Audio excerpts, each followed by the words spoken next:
Hello students आज हम start करने जा रहे हैं क्लास 12 का मैथ, जिसका हम चैप्टर 3 स्टार्ट करेंगे, जिसका नाम है pair of linear equation in two variable. Chapter का नाम क्या है? Pair of linear equation in two variable.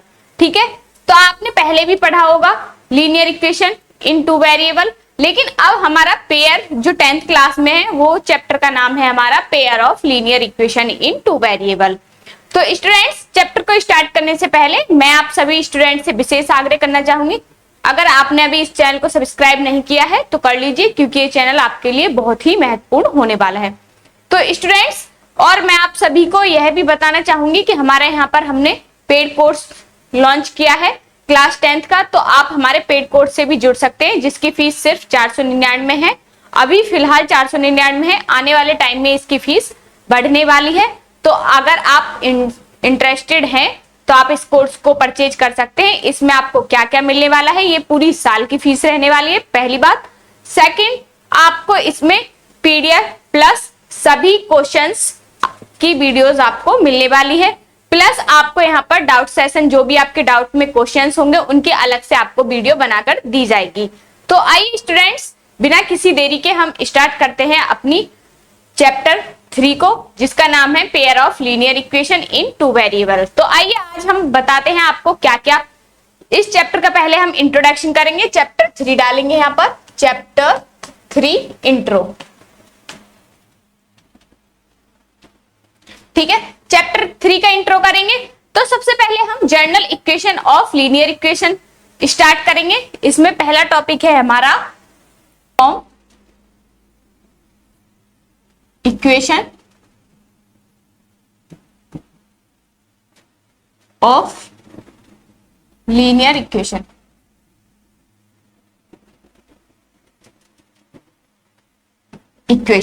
ठीक है, तो general equation of linear equation क्या होती है यह हम जानेंगे। सेकंड पॉइंट इसमें हम जानेंगे represent of linear equation, representation of linear equation लिखेंगे। सेकंड पॉइंट भी मैं आपको बता देती हूँ, रिप्रेजेंट, या पहले हम फर्स्ट पॉइंट को कवर करते हैं, सेकंड फिर हम नेक्स्ट में करेंगे। तो इसमें 4 पॉइंट है, 5। एक तो general equation of linear equation है, नेक्स्ट है represent of linear equation, third है ग्राफिकल मेथड, ठीक है, चौथा है एल्जेब्रिक मेथड, जिसमें हमारा सब्स्टिट्यूशन और एलिमिनेशन मेथड आ जाएगा, condition of solvability of linear equation. 5वां पॉइंट हमारा ये है। तो 3 पॉइंट हमारे महत्वपूर्ण है, एक तो ग्राफिकल मेथड, एल्जेब्रिक मेथड, जिसमें हमारे सब्स्टिट्यूशन और एलिमिनेशन मेथड आ जाएंगे, और चौथा है कंडीशन ऑफ लीनियर इक्वेशन, जो हमारी लीनियर इक्वेशन में कौन कौन सी कंडीशन बैठ सकती है, कंसिस्टेंस लीनियर इक्वेशन या इनकंसिस्टेंट, इस तरीके की, जो या पैरेलल लीनियर इक्वेशन, इस तरीके से हमारे आएंगे। तो आइए स्टार्ट करते हैं आज की अपनी वीडियो। पहले तो आप सभी जानते होंगे जनरल इक्वेशन क्या होती है हमारी। जनरल इक्वेशन होती है ax plus by plus c equal to 0। ये होती थी हमारी जनरल इक्वेशन। ठीक है, इसके बाद हमारा आया पेयर ऑफ लीनियर इक्वेशन। तो पेयर ऑफ लीनियर इक्वेशन का मतलब है a1x plus b1 y plus c1 equal to 0, और दूसरी हो जाएगी a2x plus b2 y plus c2 equal to 0। इसका मतलब है दो। अब हम क्या करेंगे, पहले एक इक्वेशन को करते आ रहे थे, लेकिन अब यहाँ पर हम 2 इक्वेशंस का पेयर बनाकर ही क्वेश्चन को सॉल्व करेंगे। क्लियर है इतनी बात? ये हमारा चैप्टर 3 का इंट्रोडक्शन है। अगर आपने इस चैप्टर 3 के इंट्रोडक्शन को समझ लिया तो आप आसानी से चैप्टर 3 कर पाएंगे। ये मैं आपको लिख के दे रही हूं, इसीलिए आप चैप्टर 3 के इंट्रोडक्शन, आपका कोई भी चैप्टर है, चैप्टर 3 नहीं, चैप्टर 1 हो, चैप्टर 2 हो, चैप्टर 3 हो, चैप्टर 4, इस प्रकार से कोई भी चैप्टर है, सबसे पहले हम उसके इंट्रोडक्शन के बारे में जानेंगे, इसके बाद ही हम क्वेश्चंस करेंगे, ताकि आपको क्वेश्चंस इजीली समझ आ सके, कॉन्सेप्ट आपके क्लियर हो सके। ठीक है, तो दोनों इक्वेशन समझ आ गए। पेयर, इसके जो कोफिशिएंट होंगे वो हमारे चेंज भी हो सकते हैं और सेम तो नहीं होंगे, चेंज होंगे। ठीक है, और इसमें एक्स वाई क्या है, हमारे वेरिएबल है, एबीसी क्या है, यहाँ पर हमारा कोफिशिएंट ऑफ कांस्टेंट है, न्यूमरल वैल्यू है। ठीक है, क्लियर है, इतना समझ आ गया आपको। नेक्स्ट चलते हैं graphical representation of linear equation. Next point है हमारा दूसरा,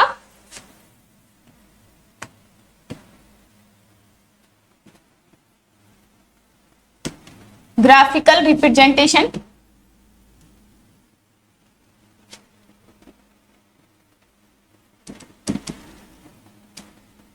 ऑफ लीनियर इक्वेशन। ठीक है, तो इसे कैसे हम रिप्रेजेंट करेंगे, पहले तो आप जानिए इस प्रकार से। मान लीजिए मैंने 3 यहां पर इस तरीके से 3 बना लिए, इस प्रकार से 2 में मैंने इस प्रकार से लाइन खींच दी, इस प्रकार, और 1 में मैंने इस प्रकार से लाइन खींच दी, नेक्स्ट में मैंने इस प्रकार से और इस प्रकार से खींच दी। ठीक है, तो ये क्या हो जाएंगी हमारी, ये x, ये x dash, y, y dash, x, y sorry x dash, y, y dash, same x, x dash, y और y डैश। ठीक है, ये हमारे 3 क्या दे दिए हैं, हम किस प्रकार से रिप्रेजेंट करेंगे ग्राफ पर, इस प्रकार से मैं आपको बता रही हूं। तो ये दोनों हमारे क्या हो जाएंगी, इनकंसिस्टेंट हो जाएगी। जहां पर पैरेलल लाइन आएगी तो वो क्या हो जाएगा, इनकंसिस्टेंस।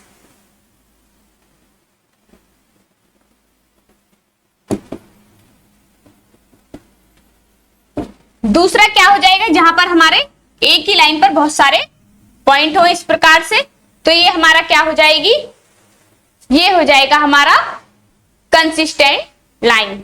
क्या हो जाएगी, कंसिस्टेंस।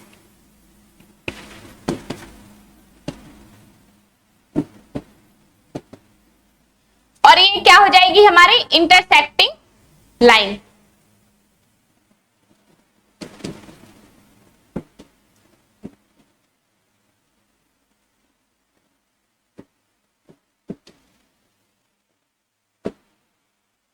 Intersecting line.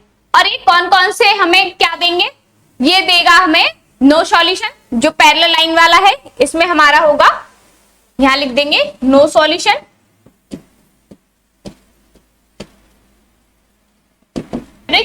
मेथड, जिसके अंदर हमारे कौन कौन से मेथड आ जाएंगे, इसके अंदर आ जाएगा हमारा सब्स्टिट्यूशन मेथड,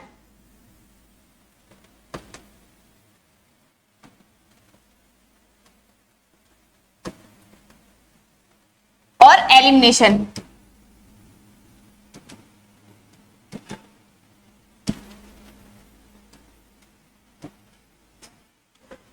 ठीक है, ये 2 मेथड आएंगे, कोई भी एक आप लेके करेंगे हम, जैसे कि एक मैं एग्जांपल भी बता देती हूँ, सब्स्टिट्यूशन का बताती हूँ पहले। x प्लस वाई बराबर 4 और x माइनस वाई बराबर 6। ठीक है, ये इक्वेशन फर्स्ट है, ये इक्वेशन सेकंड है। अब सब्स्टिट्यूशन मेथड में हम क्या करेंगे, एक की वैल्यू निकालेंगे, जैसे हम इक्वेशन फ्रॉम, यहां लिख देंगे फ्रॉम इक्वेशन सेकंड से निकाल रहे हैं, x equal to 6 plus y आ जाएगा। अब इस वैल्यू को जो हमने 2 से निकाली है, जिस इक्वेशन से हम वैल्यू निकालेंगे उस इक्वेशन में हमें जो वैल्यू है वो पुट नहीं करनी है, सेकंड वैल्यू उससे अलग वैल्यू में, अलग इक्वेशन में हमें ये वैल्यू पुट करनी है, क्योंकि अगर हम उसी इक्वेशन में पुट कर देंगे तो सेम ही आंसर आ जाएगा, सेम ही इक्वेशन दोबारा आ जाएगी, इसीलिए इसे हम इक्वेशन फर्स्ट में रखेंगे। अब पुट x बराबर 6 plus y in equation first, equation first में रख देंगे। तो इक्वेशन फर्स्ट क्या है, x प्लस वाई बराबर 4, तो x की जगह हम क्या लिख सकते हैं, 6 प्लस वाई बराबर 4, तो ये 6 प्लस 2y हो गया इक्वल टू 4, और 2y बराबर 4 माइनस के 6 और 2y बराबर माइनस के 2, y बराबर माइनस के 2 अपॉन 2, तो 2 से 2 कैंसिल, तो क्या आ गया माइनस के 1। अब y की वैल्यू हम इक्वेशन थर्ड में रख दो, जो हमने ये थर्ड आई है इसे थर्ड मान लेंगे। y equal to -1 in equation first में भी रख सकते हैं, फर्स्ट में रख देंगे तो फर्स्ट क्या है x प्लस वाई बराबर 4 और x माइनस 1 बराबर 4 और x इक्वल टू 4 प्लस 1 बराबर x बराबर 5। तो ये वैल्यू आ गई, x की आ गई 5 और y की आ गई हमारी -1। अब इसी को हम क्या करेंगे, इसी इक्वेशन को भी आप एलिमिनेशन से कर सकते हैं, अदर इक्वेशन को। जैसे एलिमिनेशन मेथड से भी मैं इस क्वेश्चन को बता देती हूं, पहले आप इसे नोट डाउन कर लीजिए, इस प्रकार से क्वेश्चन को समझिए, ठीक है। इस प्रकार से आपको नोट डाउन करना है क्वेश्चन। अब नेक्स्ट पर चलते हैं। जैसे कि इस इक्वेशन से x प्लस वाई बराबर 4 और x माइनस वाई बराबर 6, ये इक्वेशन फर्स्ट है, ये इक्वेशन सेकंड है। अब मैं इसे प्लस कर दूं तो इस कैंसिल हो जाएंगे, तो एक 2x इक्वल टू 10 और x इक्वल टू 10/2, तो 2 5 जा 10 और x इक्वल टू क्या आ गया 5। एक put x equal to 5 in equation first में रख दो, सेकंड में रख दो, किसी में भी रख दो। x प्लस वाई बराबर 4 और x की 5 है तो 5 प्लस वाई बराबर 4 और y बराबर 4 माइनस के 5 और y बराबर -1। तो आप एलिमिनेशन मेथड से करिए या सब्स्टिट्यूशन मेथड से करिए, आंसर दोनों का सेम ही आएगा। इसीलिए आप किसी से भी कर सकते हैं। जो क्वेश्चन में आपको बोला है, अगर ग्राफिकल मेथड से करने के लिए बोला है तो ग्राफिकल मेथड से करेंगे, अगर आपको सब्स्टिट्यूशन मेथड से बोला है तो सब्स्टिट्यूशन मेथड से करेंगे, अगर आपको बोला है कि एलिमिनेशन मेथड से करना है तो एलिमिनेशन मेथड से क्वेश्चन को करेंगे। यहां पर लिख देंगे एलिमिनेशन मेथड, हमारा एलिमिनेशन मेथड। इसी प्रकार से नेक्स्ट पॉइंट पर चलते हैं। नेक्स्ट पॉइंट है हमारा condition of solubility of linear equation, ठीक है। कौन कौन सी होंगी, कंसिस्ट में हमारी कौन कौन सी होगी, लिखेंगे कंडीशन ऑफ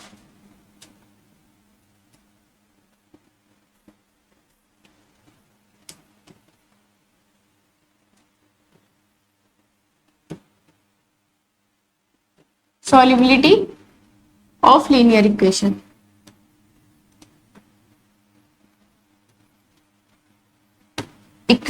ठीक है, तो इसमें क्या होगा, जैसे कि a1 अपॉन a2 बराबर b1 अपॉन b2 आ जाए तो ये क्या होगा, यूनिक सॉल्यूशन होगा हमारा।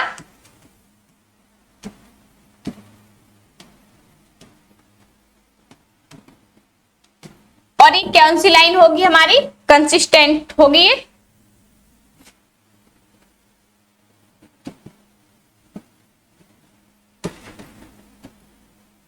कंसिस्टेंट, ठीक है। अगर a1 upon a2 equal to b1 upon b2 हो बराबर c1 अपॉन c2 हो, तो ये क्या हो जाएगी हमारी कंसिस्टेंट लाइन, कोइंसिडेंट, ठीक है। और इसमें क्या होगा, पहले हम लिखेंगे मैनी सॉल्यूशन,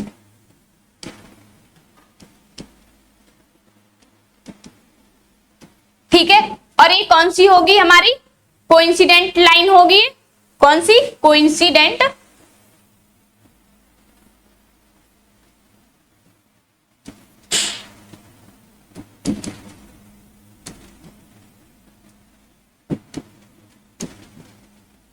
कोइंसिडेंट लाइन, ठीक है। नेक्स्ट होगा, अगर दो हमारे इक्वल हो, a1 अपॉन a2 बराबर b1 upon b2 non equal है c1 अपॉन c2 के, तो ये होगी हमारी नो सॉल्यूशन और पैरेलल लाइन। यहां लिखेंगे नो सॉल्यूशन और पैरेलल लाइन।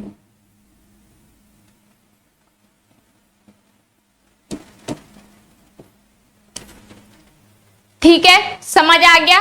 इस प्रकार से इनको हम करेंगे। तो जो हमारी दो हैं ये हो जाएंगी कोइंसिडेंट, पहली दो हो जाएंगी कंसिस्टेंट और लास्ट वाली हो जाएगी इनकंसिस्टेंट। ये हो जाएगी, अलग पेन से लिख देती हूं मैं, इनकंसिस्टेंट।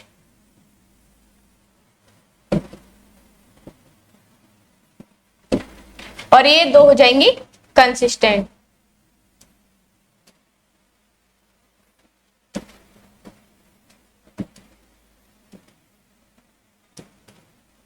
कंसिस्टेंट, ठीक है।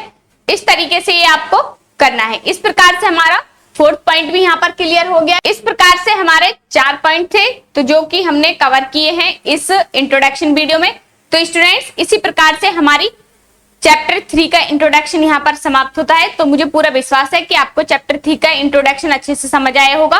अगर फिर भी आपको कोई डाउट है तो आप पूछ सकते हैं। तो स्टूडेंट्स, आज की वीडियो में बस इतना ही। मिलते हैं नेक्स्ट वीडियो में, तब तक के लिए धन्यवाद। नमस्कार। नमस्कार।